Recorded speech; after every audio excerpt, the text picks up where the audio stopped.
in today's video we're going to be reviewing Prom Night, the 1980 horror movie. This is released by 101 Films on their Black label. So just to give you some quick plot storyline info about this one, Prom Night. This is a 1980 horror movie, so let me just read off the back here. Four Hamilton High seniors have been hiding the truth of what happened to 10-year-old Robin Hammond for 6 long years, but someone saw what they did and is preparing for vengeance, a prom night killing spree. Hooded, masked and wielding an axe, he'll stalk his prey in the dark, empty halls, striking when his victims are alone. As the spotlight falls on the newly crowned prom king and queen, will the killer be stopped before he can exact his murderous revenge? That's a quick sort of brief plot description for Prom Night. So just some technical info about this on Prom Night. Originally released back in 1980, this is a release by 101 Films now. The feature itself is going to run 93 minutes long. You're getting that 1.77 to 1 aspect ratio, so you're going to get a nice full screen picture out of this one. Audio wise, you have the LPCM 2-channel audio, and I will mention that this is a Region B Blu Ray. Cast and crew on this one. This is directed by Paul Lynch, who seems to have come from a background in sort of TV movies and TV series. Directed a lot of stuff, including some Star Trek The Next Generation and DS9 and stuff like that. Your cast is going to include Leslie Nielsen. This is pre-Naked Gun Leslie Nielsen, who I thought was quite interesting when I originally saw this a couple of years back. Of course, you have Jamie Lee Curtis in there, the Scream Queen herself. This is sort of post-Halloween. The Fog and Terror Train. Halloween, Terror Train and Prom Night was kind of a trilogy that she started doing fairly closely together from 77 to 80, kind of those couple of years there. Other cast members include Casey Stevens, Eddie Benton, who is also known now as Anne-Marie Martin, and Antoinette Bauer, just to name a few. So artwork on this one, Prom Night, this is a 101 label, 101 Black label release. So on the side spine there, you get the nice, they have the kind of the typewriter style font down the bottom. I'll stick in some close-ups of this. You get the year of the movie, the title. Front artwork, quite interesting with the kind of the slither of broken mirror with the killer and the masked killer there. The back has your info on there. Then when we open this up, because this is a Black label release, you're going to get that nice booklet in there included, which has a bunch of really cool images and stuff from the movie and some write-ups and stuff like that. Inside your Blu-ray case is going to have the same kind of slip cover there. When we open up, the disc is going to have the same artwork. And interestingly enough, if I just pull the disc out, you have a sort of not a reversible sleeve, but inside you have some nice inside sleeve artwork there of Jamie Lee Curtis, that pretty iconic scene of her coming out of the girls' changing room. So audio and picture quality on this one, Prom Night, I have a couple of notes here. There is some dirt and speckles and sort of little bits of scratches here and there in the opening. There's one kind of particular scene, it wasn't a great, so it doesn't appear like this is a brand new restoration, but it doesn't give any info if it's been a previous restoration or a master bought from somewhere else by 101.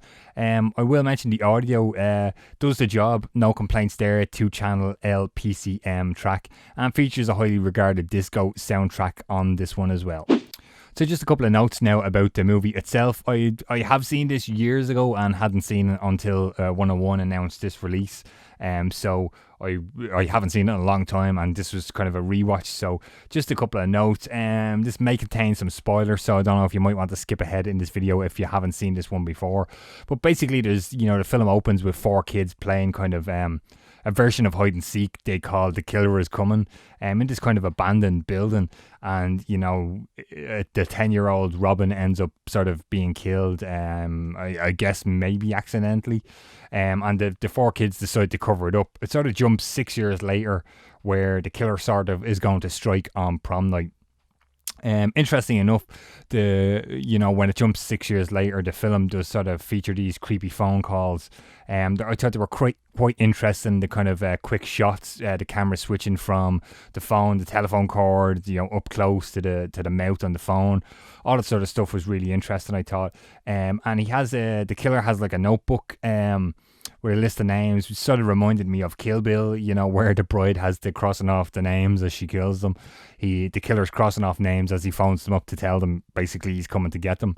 I thought that was quite interesting. So you can definitely sort of see the influence of Halloween on this film. I thought personally anyway, the movie sort of gets going then, where they kind of mention a catatonic schizophrenic sex offender has escaped from a mental institute, and basically they believe he's on the way back to the town to the prom. They believe he was the one that killed the kid at the start of the movie. All sort of influenced by Halloween there. The school hall scenes with the three girls walking along and the three girls talking, again, Jamie Lee Curtis in there, basically straight out of Halloween, except they're out on the street. The doctor, the Loomis character in Halloween, you can see in Prom Night as well. The car drives by the school, same as Halloween.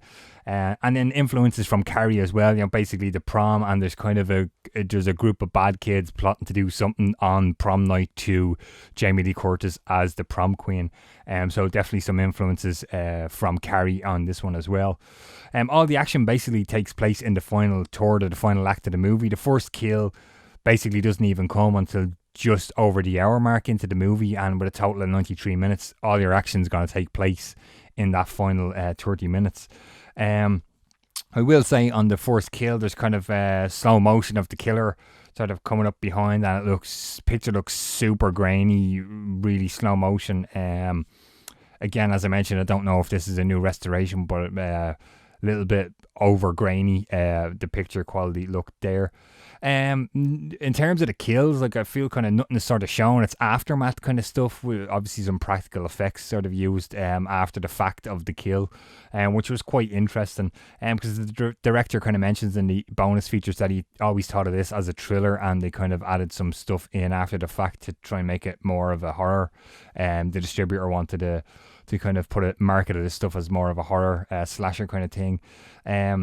The third kill of Wendy, she's kind of running through the school, running away from the killer, and sort of runs into a garage, which I guess like an automotive shop, as somebody mentions in the bonus features, which really kind of threw me, because I kind of figured, why would a school have a car garage with cars open and mechanics tools all around? That's sort of, I thought that was maybe a bit strange, but there's a cool decapitation during the prom leading up to the whole sort of finale. I will leave it at that. Again, some spoilers right here, so if you haven't seen the movie before, you might want to skip away from this, but I thought this was interesting, mentioning Halloween being an influence. So Prom Night comes 2 years after Halloween, and this is 1 year before Halloween 2, but basically the killer is Jamie Lee Curtis's brother in the movie. So I kind of thought that was interesting, the way they sort of went story-wise with Halloween 2 in 1981, that Michael turns out to be Jamie Lee Curtis's brother in Halloween. So again, just another sort of parallel to the Halloween franchise on this one. Bonus content on this release, Prom Night. You're getting a whopping 2+ hours of bonus content, not including the audio commentary tracks. So let me go through. I have my list here. You have a feature called Chasing the Final Girl, which is a 20-minute documentary on Final Girls. It features Paul Lynch, the director of Prom Night, and 3 British filmmakers who are unknown to me. I'm not too sure who they are or what work they've done. Next up, you have an interview with the director Paul Lynch, which runs 15 minutes long. The Horrors of Hamilton High is a 41-minute making of, featuring interviews with the cast and crew and some cool behind the scenes footage. Really interesting feature in the bonus content. You also have additional scenes for the TV broadcast, which runs 11 minutes long. This features a brief sort of interview with the TV broadcast editor of Prom Night, who sort of talks about having to drop a couple of scenes with the girls and add in more stuff to sort of bump up the running time of the movie. You also get 23 minutes of outtakes. There is a motion still gallery, which is basically stills pictures, promotional material. It runs as a video, a slideshow, as 6 minutes long. You have 1 minute long radio spots. You have a 1 minute long trailer, 3 minutes long worth of TV spots, and you also get an audio commentary track with Paul McAvoy and Jake West, and a separate audio track with the director Paul Lynch and the movie writer William Gray. So my rating and final thoughts on this one, Prom Night from 101 Films on their Black Label release. I'm going to go ahead and give this one a 4 out of 5. Really, really nice set from 101 Films. I'm a big fan of their Black Label releases. I have a couple more here in the collection behind me, and delighted to add this one to the collection as well. Big fan of Jamie Lee Curtis, so if you are a fan of her, you know that sort of that trilogy of Halloween, Terror Train and Prom Night as well. Glad to add this one and complete that trilogy here in the collection. Definitely highly recommend picking this one up if you're a fan of horror, or just Jamie Lee Curtis in general. You can definitely see the influences from Halloween and Carrie and stuff, as I mentioned, other horror films from the time. But fantastic release to add to your collection, and the booklet and stuff. Nice slipcase as well. It's really, really well done. And highly recommend this one to add to your collection. So when and where is this available? Prom Night is available from 101 Films on their black label. So if you are interested in picking up a copy of this one, I'm going to stick a link in the description of the video so you can head straight to their website and order yourself a copy of this one. Okay guys, that does it for another video here. If you liked the video, please give it a thumbs up. Don't forget to subscribe to the channel, and please consider hitting the bell so you get notified every time I upload a new video. Lots more stuff coming soon to the channel. Thanks for watching guys, really appreciate it. Keep those subscriptions coming, and don't forget to hit that bell. Thanks for watching guys. I'll talk to you on the next video.